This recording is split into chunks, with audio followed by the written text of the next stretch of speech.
nous sommes lundi 1er juillet, j'ai ressorti la petite laine parce que ça caille. Bref, c'est parti, on y va.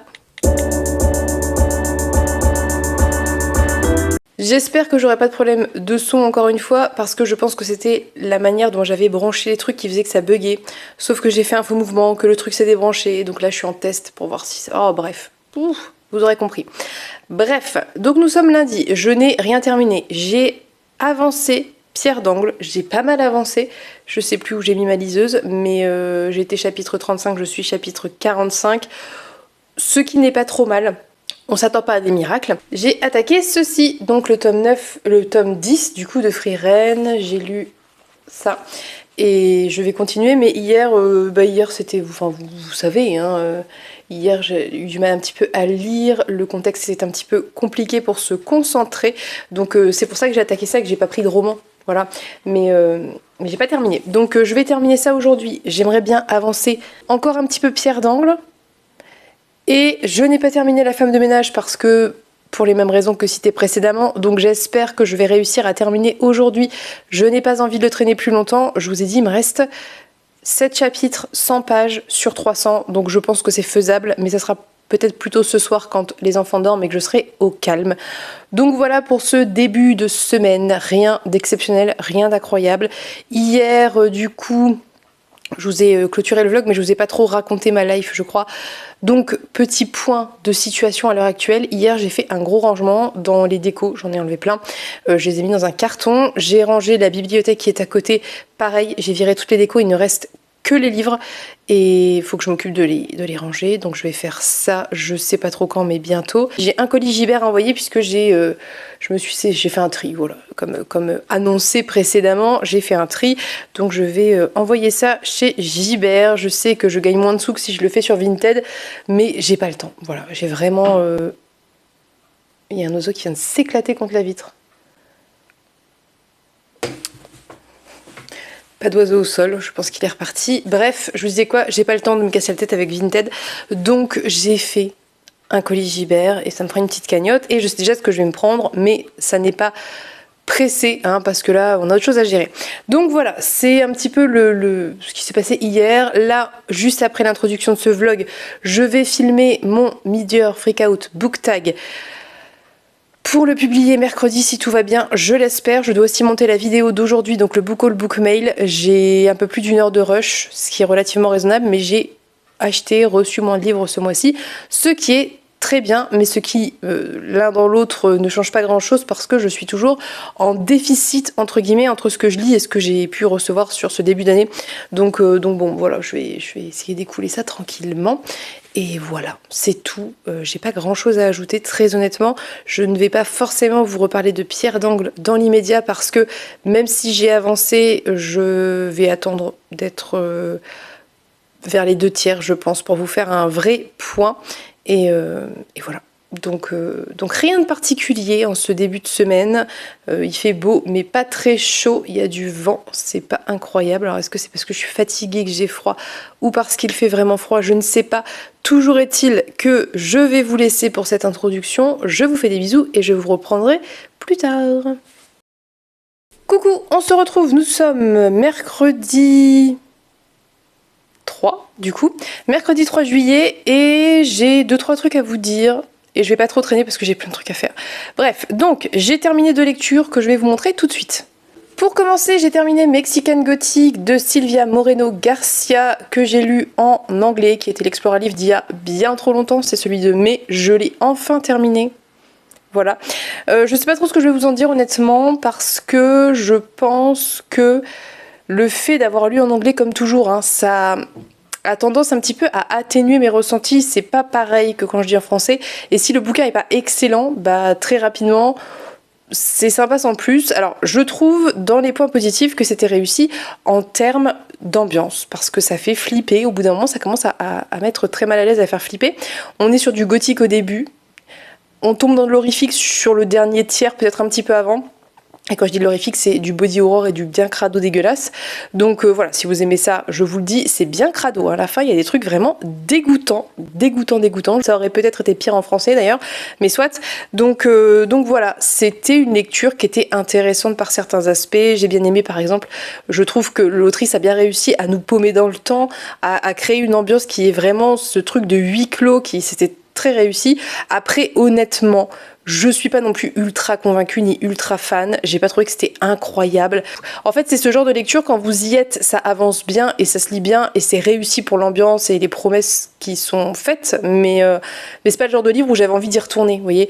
Donc je l'ai fini parce que je voulais le terminer, parce que c'était pas non plus mauvais, mais j'avais pas un entrain particulier pour y aller. Et voilà, je sais pas trop. J'ai quand même bien aimé le personnage principal, donc c'est Noémie. J'ai bien aimé Noémie. J'ai trouvé qu'elle était assez réussie, assez convaincante. J'ai bien aimé son caractère. J'ai trouvé que c'était plutôt réussi de ce côté-là.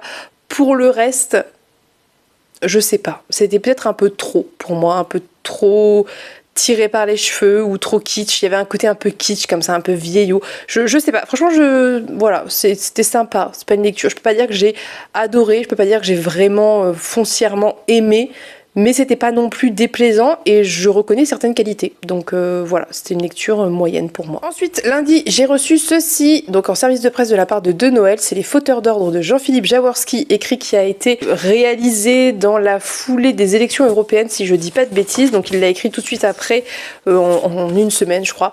Et de Noël l'a publié. Donc c'est minuscule, hein, c'est tout petit, c'est 5 €.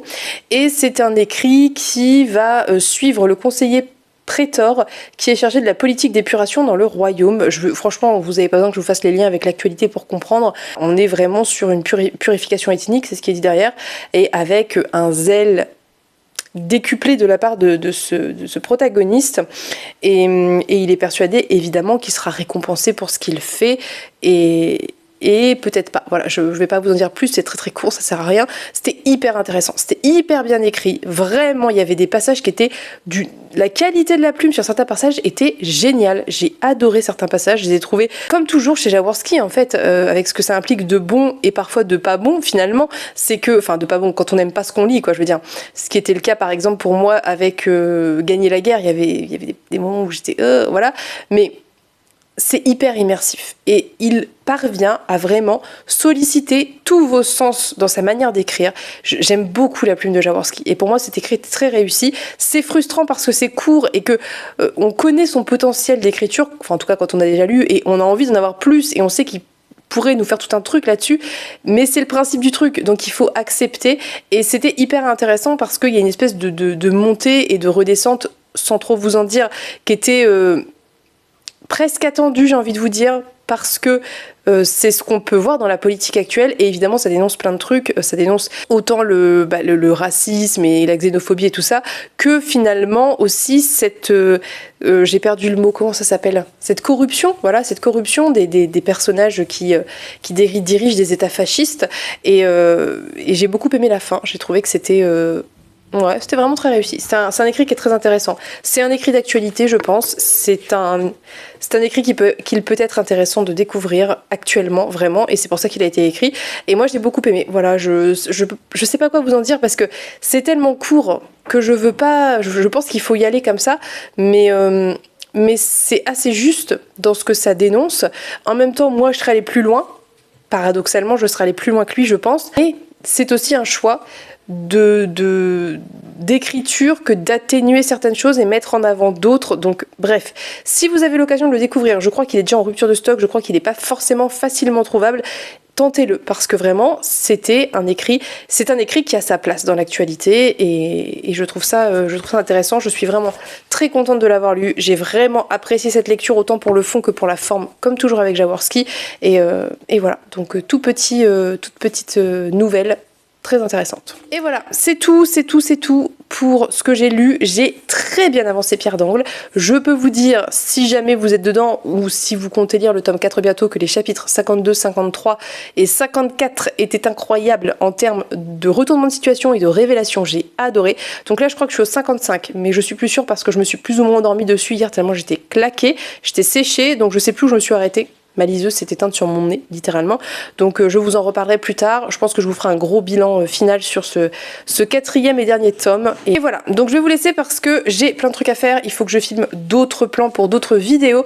Il faut que je fasse du rangement parce que l'enfant a mis un désordre innommable. Donc je vous laisse avec ce petit point lecture. Petit point lecture terminé. Je vais essayer d'avancer aujourd'hui, dès que j'aurai le temps, Gods of Men et Pierre d'Angle. Et je vous en reparle dans les prochains plans, je l'espère. Ne vous attendez pas à des miracles en termes de lecture et en termes de plans vidéo. J'ai bien peur que ce soit assez concis et que j'avance pas tant que je le souhaiterais, mais c'était prévisible. Voilà. D'autant que là, il faut que j'organise tout un rangement pour ma palle parce que bon bref, je sais pas comment je vais faire, mais il va falloir que je le trouve. Voilà. Je vous laisse pour aujourd'hui. Je vous fais des bisous. On se dit à plus tard. Coucou, nous sommes vendredi 5 juillet. Je vous ai très peu pris cette semaine. Je ne sais absolument pas ce que va donner ce vlog, mais vous savez pourquoi, je ne vais pas y revenir une énième fois. En revanche, hier j'ai terminé la saga Pierre d'Angle, le 4e tome, donc Courage, de Pascal Kivigier, que j'ai absolument adoré. Je ne vais pas très longuement en parler, c'est un 4e tome, donc c'est compliqué d'en parler, vous le savez bien, mais c'était vraiment un très très bon tome. C'est un tome qui est assez long par rapport aux autres, je pense, même si moi, je l'ai lu en numérique, donc c'est difficile visuellement de me rendre compte, mais je pense qu'il est plus long que les autres tomes, et c'était une réussite de bout en bout.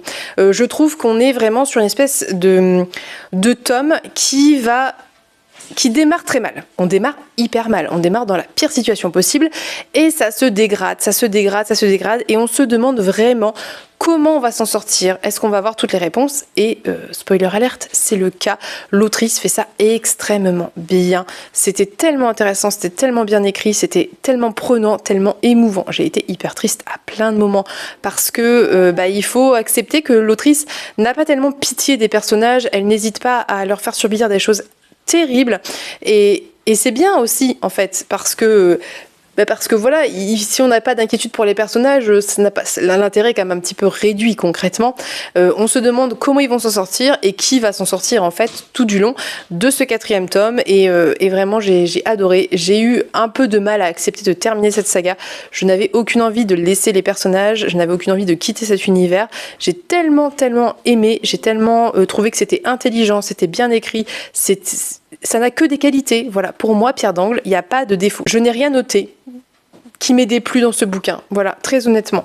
J'ai adoré les questions aussi autour du pouvoir, la manière dont était remis en question le pouvoir, la royauté et compagnie, mais je vous laisserai découvrir. J'ai adoré toute la résolution de l'aspect magie et fantastique autour de la forêt. Je n'ai rien à redire, vraiment c'était génial. J'ai adoré aussi que l'autrice arrive à nous provoquer certaines émotions positives par rapport à un personnage qu'on a détesté parce qu'on ne le connaissait pas aussi peut-être tout du long. Et là on va un peu plus adopter son point de vue avec les nuances, avec la réalité de son passé, de son présent, de qui il est, etc. J'ai trouvé ça hyper intéressant, je suis très triste d'avoir terminé Pierre d'Angle, je ne sais pas quoi vous en dire. Je suis peut-être encore un peu trop dans l'émotion de cette fin qui a été assez émouvante, honnêtement, assez terrible et assez émouvante et en même temps très satisfaisante.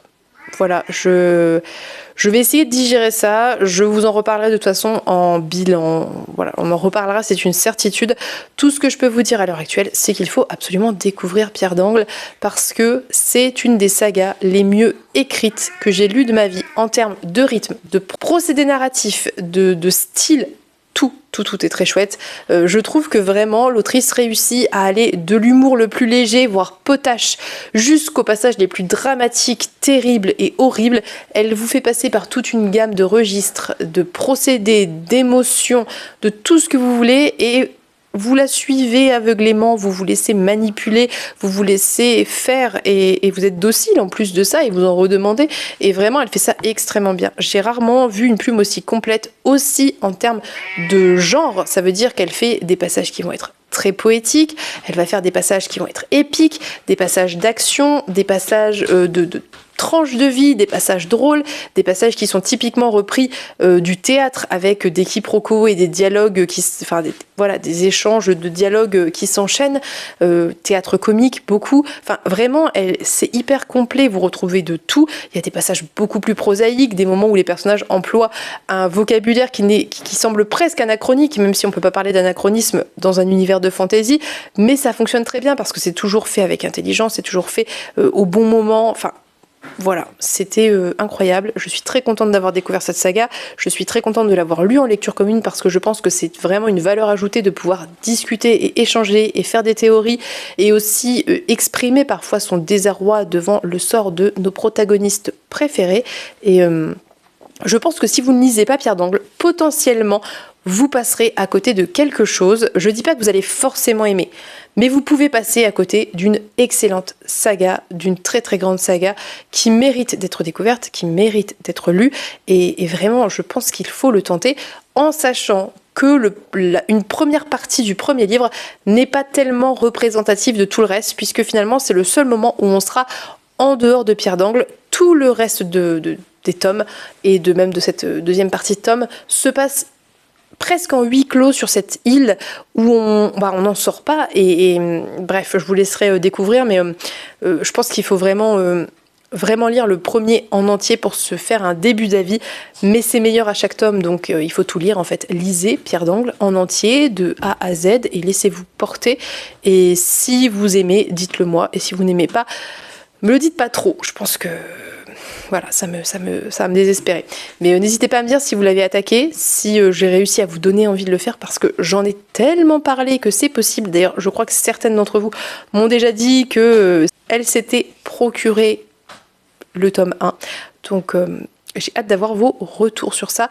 Et si vous voulez faire des lectures communes de qualité, n'hésitez pas à nous rejoindre sur le Discord Partner in Books. Voilà, je pose ça là, mais on a de très chouettes échanges, on fait des lectures communes très spontanées, sans pression. Je crois que j'en ai parlé récemment, donc je vais peut-être pas refaire la pub, mais vraiment très très chouette Discord, très détente en fait. Et chacun peut proposer ce qu'il veut, et c'est ça qui est intéressant aussi, selon moi. Donc voilà, je vais vous laisser pour ce petit bout de vlog. Je crois que j'ai très très peu filmé cette semaine, mais c'est comme ça, c'était prévisible. La prochaine sera sur le même gabarit, à mon avis. Ce que je vais faire tout de même avant de vous laisser, je pense que là, je vais reprendre la lecture de Gods of Men parce que Natcha a beaucoup avancé. Je crois qu'il m'attend, le pauvre, et qu'en plus, il aime beaucoup sa lecture, donc ça doit être très frustrant, et je suis désolée. Donc je vais reprendre Gods of Men. Ça sera ma lecture principale pour aujourd'hui, demain, et jusqu'à ce que je termine Gods of Men. Et après, on verra avec quoi je continuerai, en sachant que j'ai que des pavés qui sont en route, bien évidemment, puisque je ne suis pas raisonnable, tout simplement. Donc, aussi, dernier point avant de vous laisser, il est fort probable que dans les plans suivants, les livres aient de manière définitive disparu, puisque je voulais filmer des vidéos un peu plus classiques, en format classique, avant de ranger les derniers bouquins. Mais là, j'ai filmé 2-3 vidéos, donc je pense que ça tiendra jusqu'à la prochaine fois, j'espère. Je ne sais pas, j'ai pas calculé, parce que, évidemment, toujours à l'arrache. En plus, j'ai perdu des rushs entiers de vidéos, donc bref, c'est un peu compliqué. Mais du coup, il est probable que dans le prochain plan, tout soit vide et que ça résonne. Et voilà, je suis désolée, mais il va falloir faire avec un certain temps, tout simplement. Je vous laisse pour ce plan, je clôturerai, je pense, demain, pour que vous ayez la vidéo dimanche. Je vous dis à plus tard. Je vous retrouve pour cette conclusion de vlog dans un décor qui n'en est pas un, avec pas de lumière, enfin la lumière naturelle quoi. Vous ne m'en voudrez pas, il n'y a plus grand chose, et puis j'ai pas le courage d'installer tout pour tout redéfaire, vous voyez ce que je veux dire. Donc on va faire quelques jours avec ce décor douteux. Et ça va le faire, écoutez. Je reviens pour clôturer le vlog, vous l'aurez compris, j'ai assez peu lu puisque j'ai un tout petit peu avancé Gods of Men, mais vraiment, voilà. J'ai pas grand chose à en dire du coup, j'ai lu un petit peu plus de 100 pages, mais vraiment, c'est pas suffisant, donc je vais essayer d'avancer ça. Je suis désolée pour Natcha qui, je sais pas s'il m'a attendu ou s'il a continué, j'espère qu'il a continué, je vais aller lui demander après.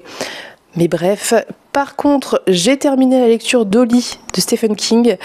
Et c'était un échec, cette lecture était un échec. Il se passe des choses sur les 15 derniers pourcents, ce qui est beaucoup trop long à arriver. En plus, j'avais absolument tout vu venir. J'avais prédit, j'avais senti que ça allait se terminer comme ça s'est terminé, dans les grandes lignes évidemment. Donc rien d'incroyable du tout, honnêtement, pas foufou.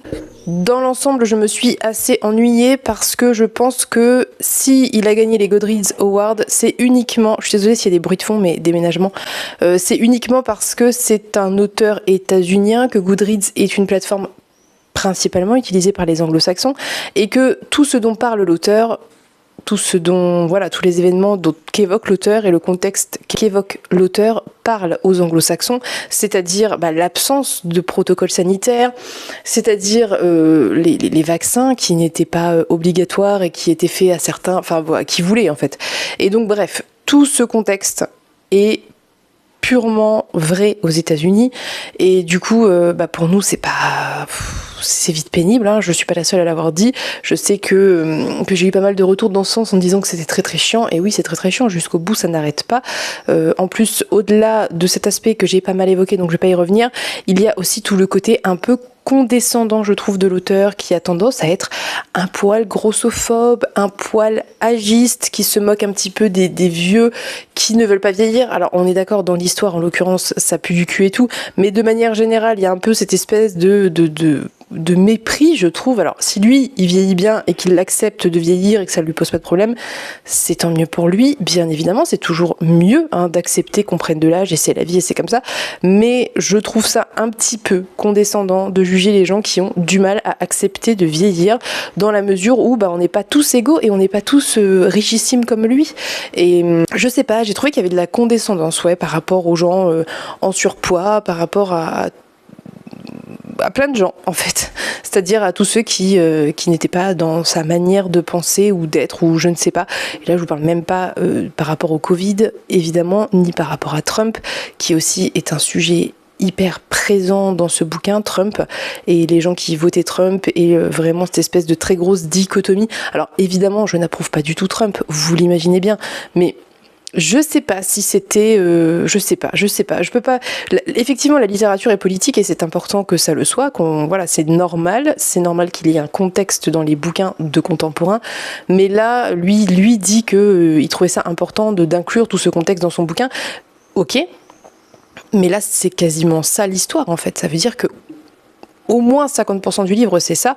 Et si on enlève ça... Si on enlève tout ce qui m'a dérangé côté Covid et compagnie, j'ai trouvé que c'était pas fou, parce que finalement les chapitres qui concernaient, alors c'était découpé un peu en deux phases, il y avait le présent avec Holly qui mène l'enquête, et les chapitres où on suit les gens qui se font enlever. En fait, le premier enlèvement, on n'en sait pas trop, on en apprend un peu plus au deuxième et ainsi de suite, ce qui est plutôt chouette, mais arrivé au 2e ou 3e enlèvement, après c'est tout le temps la même chose, le même processus, et les éléments de résolution, donc où l'enquêtrice commence à comprendre ce qui se passe, etc., ça arrive à 60%, et c'est vraiment sur la toute fin que ça se résout. Et je sais pas, je vais peut-être pas épiloguer plus longtemps dessus. Pour moi c'est un échec, j'avoue que pour moi il ne mérite pas sa place. Après, j'ai pas lu les autres, ça se trouve les autres sont encore plus mauvais, je ne sais pas, mais pour moi il ne mérite pas franchement sa place. Après, encore une fois, Goodreads c'est fréquenté principalement par des anglo-saxons qui se sont sûrement sentis très concernés, au même titre que si un ou une auteurice francophone faisait ça avec les événements actuels, peut-être que nous ça nous intéresserait plus que si c'est des États-Uniens qui le lisent, c'est compréhensible.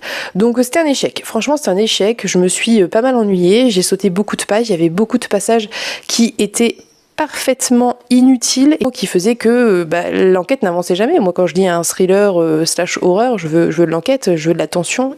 Et c'était pas le cas. Sauf sur les 10 derniers pourcents. Voilà. Donc, échec pour moi. Je vais continuer ma découverte des Goodreads Awards. Peut-être que si j'ai le courage, je lirai le 2e titre qui était en finale avec Stephen King. On verra bien. Mais... voilà, je suis déçue, mais c'est pas grave, je l'ai terminé, c'est déjà ça. Ensuite, du coup, j'ai attaqué hier le Trône de Jasmin sur ma liseuse. Alors, je l'ai acheté en papier, mais je l'avais déjà en numérique, je l'avais trouvé très peu de temps avant. Je voulais le lire en papier parce que de manière générale, j'aime mieux lire les livres en papier. J'adore le numérique, mais le numérique, c'est vrai que c'est un peu mon petit plaisir coupable de je lis des livres qui sont pas dans ma palle, des trucs parfois pas très très bons et tout, un peu au lit quoi. Et mais bon, au final, comme je le trouvais pas en papier, je l'avais pris en numérique et puis je l'ai trouvé en papier. Donc là, dans l'état actuel des choses, je n'ai pas le temps de lire la journée, d'où Gods of Men qui poireaute.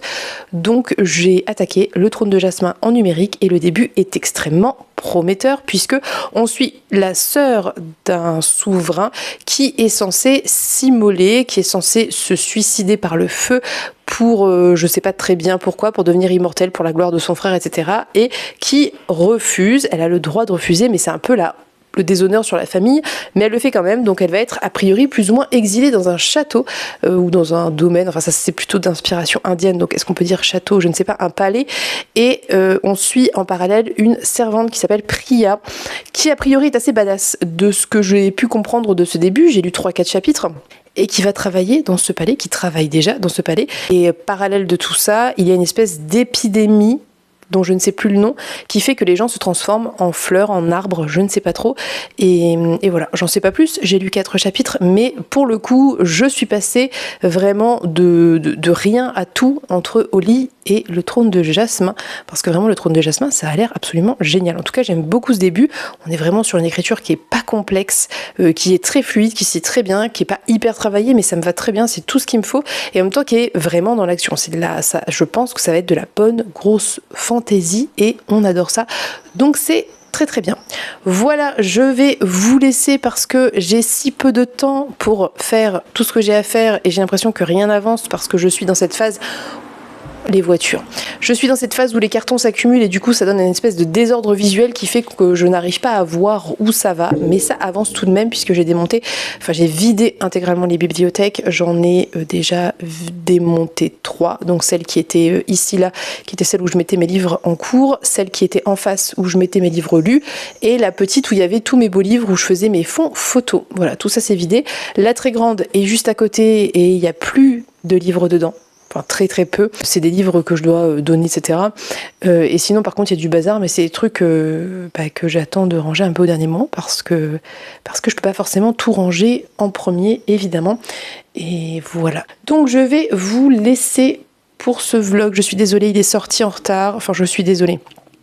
Ça m'embête, j'aime pas ça, mais je sais que vous comprenez, je sais que vous êtes très très compréhensif et bienveillant. Je pense que cet été, le rythme va rester sensiblement le même. Peut-être que je passerai à 2 vidéos au lieu de 3, enfin hors vlog, pour peut-être avoir plus le temps de lire ou pas, je ne sais pas, mais là j'ai des vidéos d'avance, donc pour le moment ça va rester pareil. Si j'ai le temps de les monter, c'est toujours pareil, mais si j'ai le temps de les monter, ça restera sur le même rythme. Et puis nous verrons par la suite, mais dans tous les cas, je vous remercie pour votre soutien, vos encouragements. Je vous remercie pour votre présence, notamment votre... Il y a des mouches qui copulent. Notamment votre présence en live, c'était très chouette. On a fait 2 lives là d'affilée, c'était très très cool. Donc n'hésitez pas quand on est en live à nous rejoindre.